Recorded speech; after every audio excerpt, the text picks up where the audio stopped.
بسم الله الرحمن الرحيم. الحمد لله الذي أنزل على عبده الكتاب ولم يجعل له عوجا قيما لينذر بأسا شديدا من لدنه ويبشر المؤمنين الذين يعملون الصالحات أن لهم أجرا حسنا ماكثين فيه أبدا وينذر الذين قالوا اتخذ الله ولدا ما لهم به من علم ولا لآبائهم كبرت كلمة تخرج من أفواههم إن يقولون إلا كذبا فلعلك باخع نفسك على آثارهم إن لم يؤمنوا بهذا الحديث أسفا إنا جعلنا ما على الأرض زينة لها لنبلوهم أيهم أحسن عملا وإنا لجاعلون ما عليها صعيدا جرزا أم حسبت أن أصحاب الكهف والرقيم كانوا من آياتنا عجبا إذ أوى الفتية إلى الكهف فقالوا ربنا آتنا من لدنك رحمة وهيئ لنا من أمرنا رشدا فضربنا على آذانهم في الكهف سنين عددا ثم بعثناهم لنعلم أي الحزبين أحصى لما لبثوا أمدا نحن نقص عليك نبأهم بالحق إنهم فتية آمنوا بربهم وزدناهم هدى وربطنا على قلوبهم إذ قاموا فقالوا ربنا رب السماوات والأرض لن ندعو من دونه إلها لقد قلنا إذا شططا هؤلاء قومنا اتخذوا من دونه آلهة لولا يأتون عليهم بسلطان بين فمن أظلم ممن افترى على الله كذبا وإذ اعتزلتموهم وما يعبدون إلا الله فأووا إلى الكهف ينشر لكم ربكم من رحمته ويهيئ لكم من أمركم مرفقا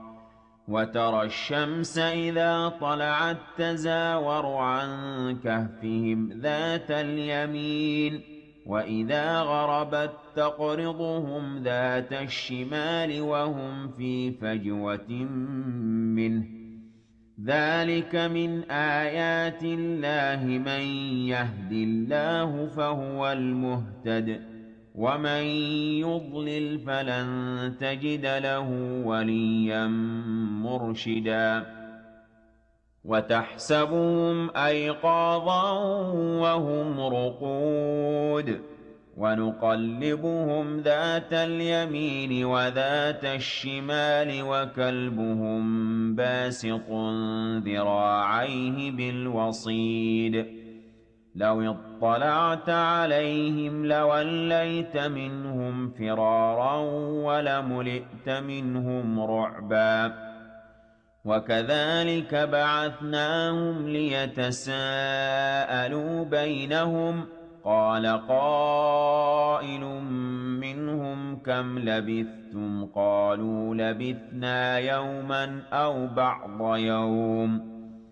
قالوا ربكم أعلم بما لبثتم فابعثوا أحدكم بورقكم هذه إلى المدينة فلينظر أيها أزكى طعاما فليأتكم برزق منه وليتلطف ولا يشعرن بكم أحدا إنهم إن يظهروا عليكم يرجموكم أو يعيدوكم في ملتهم ولن تفلحوا إذًا أبدًا وكذلك أعثرنا عليهم ليعلموا أن وعد الله حق وأن الساعة لا ريب فيها إذ يتنازعون بينهم أمرهم فقالوا ابنوا عليهم بنيانا ربهم أعلم بهم قال الذين غلبوا على أمرهم لنتخذن عليهم مسجدا سيقولون ثلاثة رابعهم كلبهم ويقولون خمسة سادسهم كلبهم رجما بالغيب ويقولون سبعة وثامنهم كلبهم قل ربي أعلم بعدتهم ما يعلمهم إلا قليل فلا تمار فيهم إلا مراء ظاهرا ولا تستفت فيهم منهم أحدا ولا تقولن لشيء إني فاعل ذلك غدا إلا أن يشاء الله واذكر ربك إذا نسيت وقل عسى أن يهديني ربي لأقرب من هذا رشدا ولبثوا في كهفهم 300 سنين وازدادوا 9 قل الله أعلم بما لبثوا له غيب السماوات والأرض أبصر به وأسمع ما لهم من دونه من ولي ولا يشرك في حكمه أحدا واتل ما أوحي إليك من كتاب ربك لا مبدل لكلماته ولن تجد من دونه ملتحدا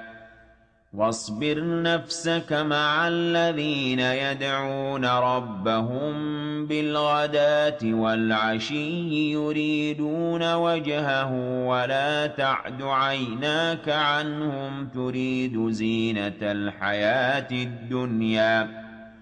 ولا تطع من أغفلنا قلبه عن ذكرنا واتبع هواه وكان أمره فرطا وقل الحق من ربكم فمن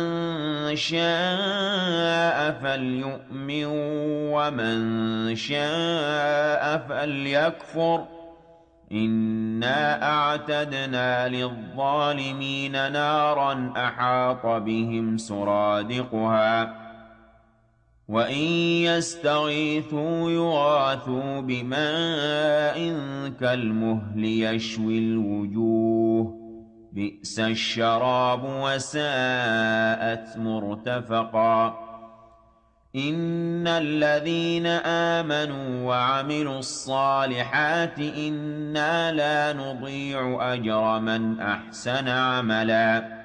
أولئك لهم جنات عدن تجري من تحتهم الأنهار يحلون فيها من أساور من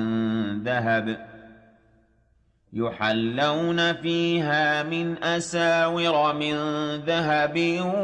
ويلبسون ثيابا خضرا من سندس واستبرق متكئين فيها على الأرائك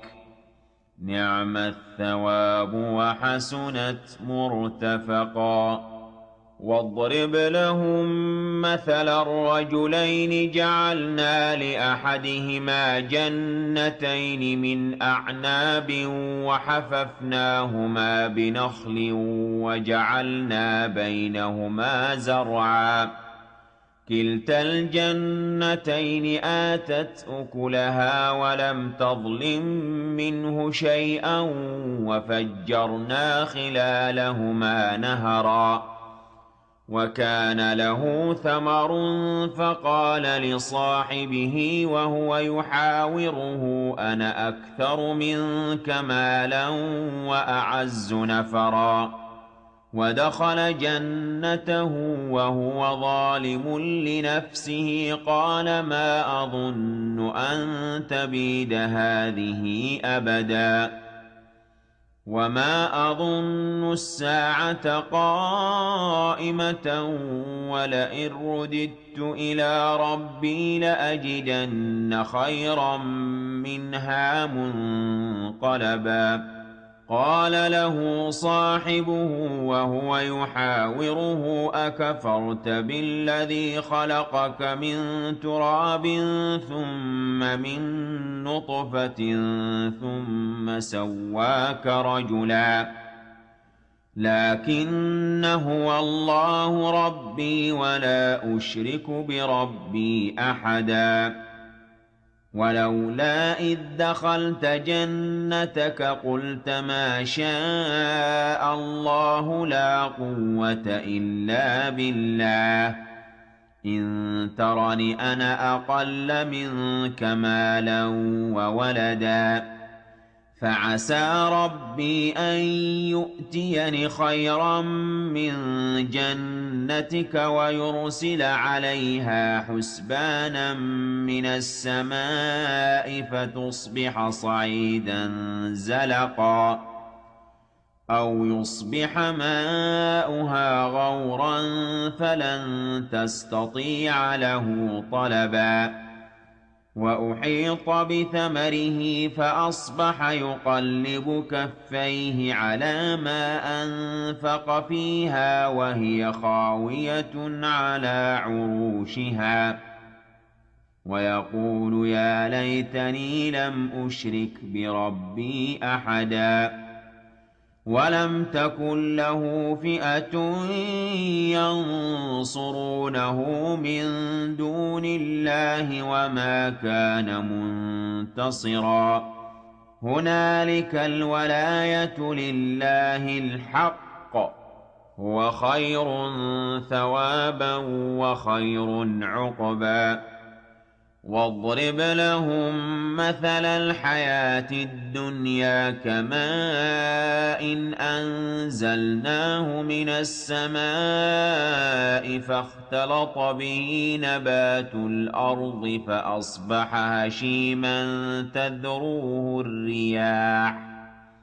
وكان الله على كل شيء مقتدرا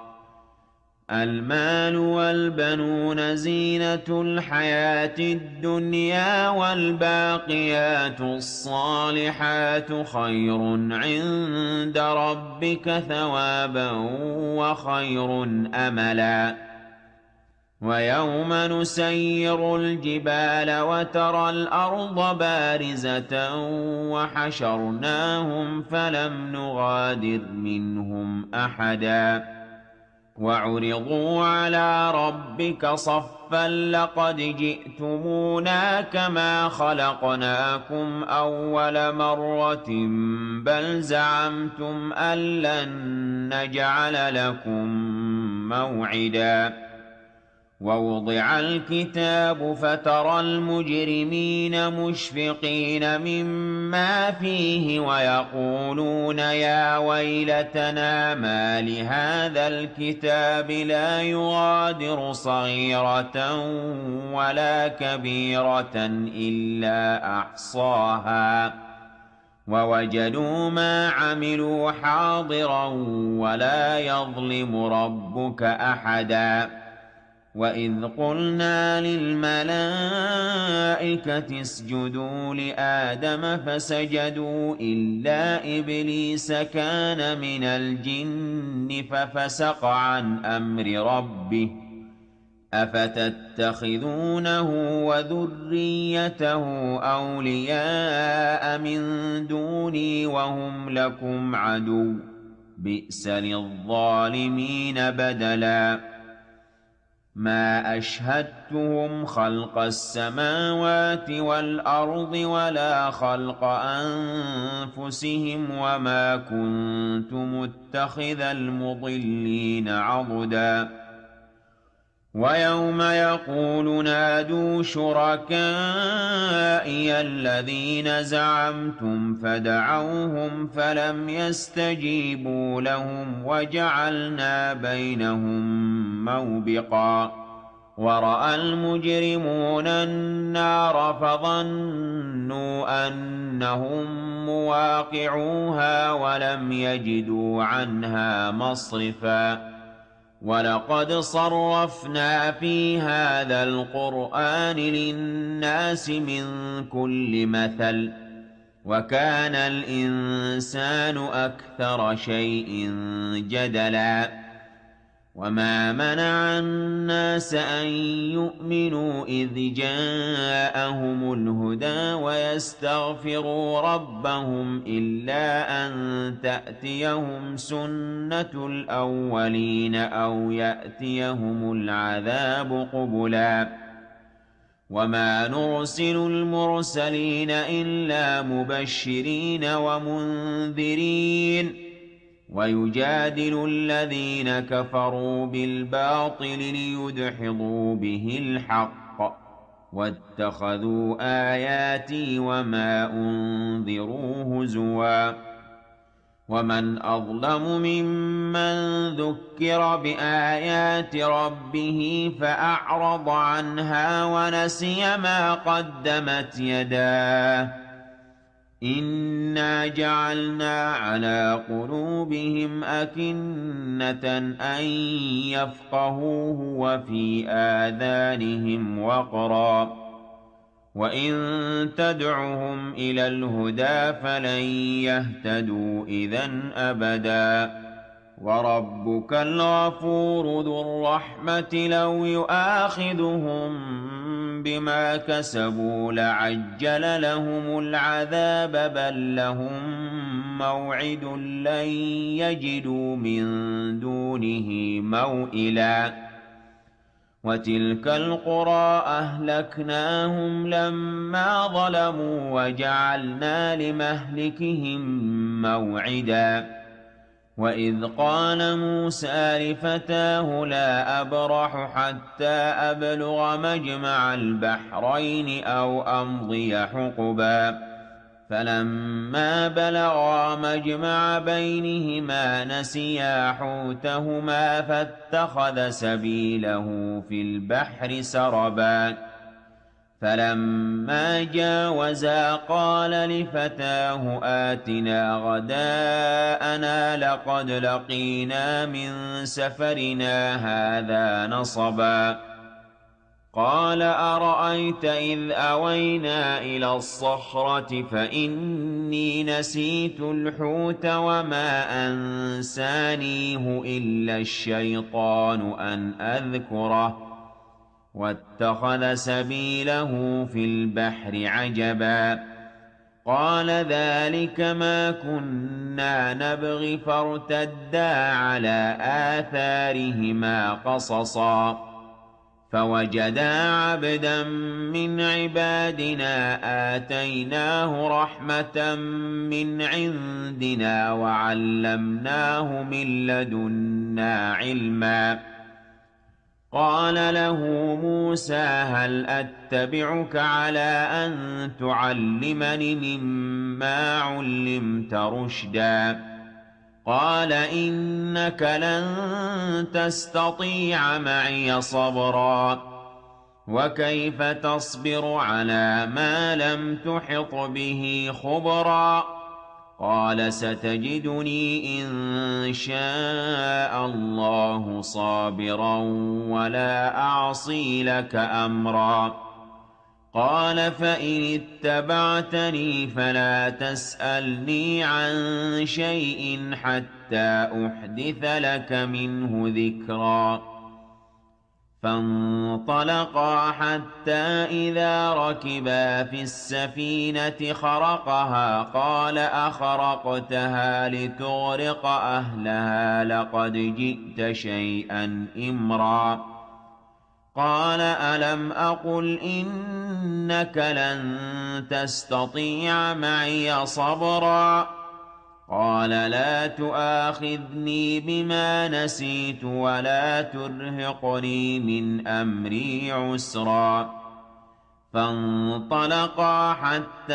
إذا لقيا غلاما فقتله قال أقتلت نفسا زكية بغير نفس لقد جئت شيئا نكرا قال ألم أقل لك إنك لن تستطيع معي صبرا قال إن سألتك عن شيء بعدها فلا تصاحبني قد بلغت من لدني عذرا فانطلقا حتى إذا أتيا أهل قرية استطعما أهلها فأبوا أن يضيفوهما فوجدا فيها جدارا يريد أن ينقض فأقامه قال لو شئت لاتخذت عليه أجرا قال هذا فراق بيني وبينك سأنبئك بتأويل ما لم تستطع عليه صبرا أما السفينة فكانت لمساكين يعملون في البحر فأردت أن أعيبها وكان وراءهم ملك يأخذ كل سفينة غصبا وأما الغلام فكان أبواه مؤمنين فخشينا أن يرهقهما طغيانا وكفرا فأردنا أن يبدلهما ربهما خيرا منه زكاة وأقرب رحما وأما الجدار فكان لغلامين يتيمين في المدينة وكان تحته كنز لهما وكان أبوهما صالحا فأراد ربك أن يبلغا أشدهما ويستخرجا كنزهما رحمة من ربك وما فعلته عن أمري ذلك تأويل ما لم تسطع عليه صبرا ويسألونك عن ذي القرنين قل سأتلو عليكم منه ذكرا إنا مكنا له في الأرض وآتيناه من كل شيء سببا فأتبع سببا حتى إذا بلغ مغرب الشمس وجدها تغرب في عين حمئة ووجد عندها قوما قلنا يا ذا القرنين إما أن تعذب وإما أن تتخذ فيهم حسنا قال أما من ظلم فسوف نعذبه ثم يرد إلى ربه فيعذبه عذابا نكرا وأما من آمن وعمل صالحا فله جزاء الحسنى وسنقول له من أمرنا يسرا ثم أتبع سببا حتى إذا بلغ مطلع الشمس وجدها تطلع على قوم لم نجعل لهم من دونها سترا كذلك وقد أحطنا بما لديه خبرا ثم أتبع سببا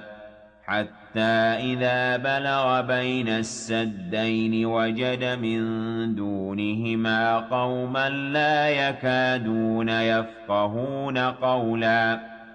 قالوا يا ذا القرنين إن يأجوج ومأجوج مفسدون في الأرض فهل نجعل لك خرجا على أن تجعل بيننا وبينهم سدا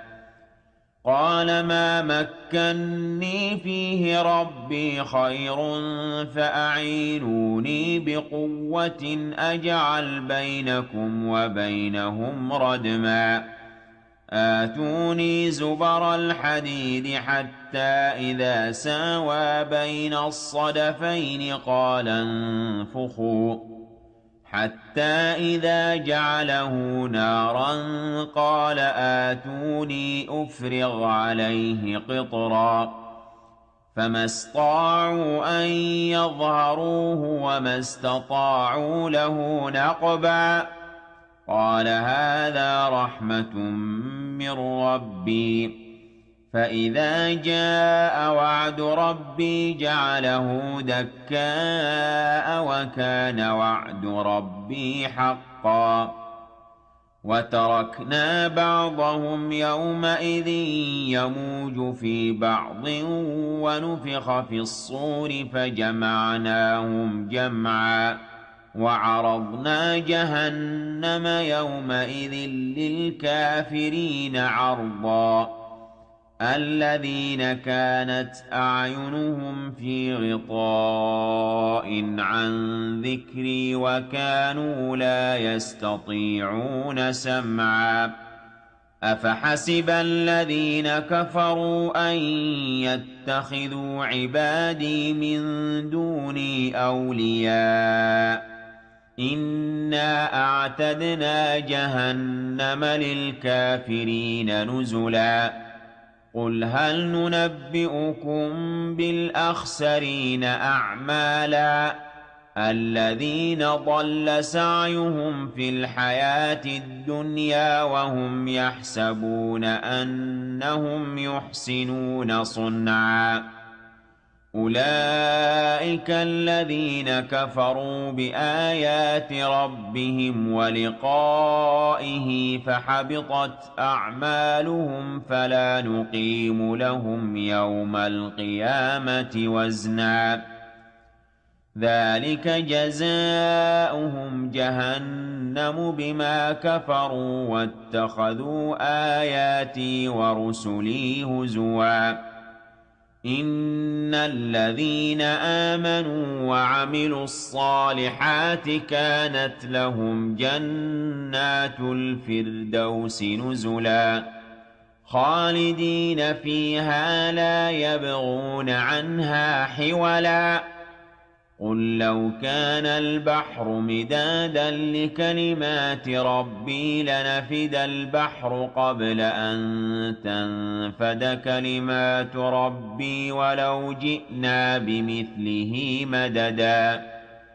قل إنما أنا بشر